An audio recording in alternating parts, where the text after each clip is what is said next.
آج میں قرآن کی آخری 5 سورتوں کو 10 انوکھے اور لاجواب فضائل بیان کروں گا، اور اس 5 سورتوں کے جتنے بھی فائدے ہیں وہ بیان کروں گا۔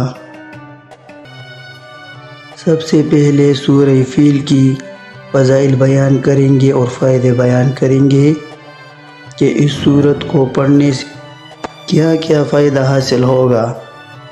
سب سے پہلے اس سورت کا فائدہ یہ ہے کہ یہ سورت ناپ ٹلنے کے لیے بہت مجرب سورت ہے، اور اس کو کرنے کا طریقہ یہ ہے کہ اول و آخر 3 مرتبہ درود شریف پڑھے اور اپنے ہاتھوں پر پھونک دے اور پورے جسم پر مل لے۔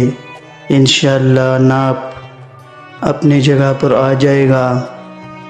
اور اس کے بعد دوسرا سورہ قریش کے فضائل بھی ضرور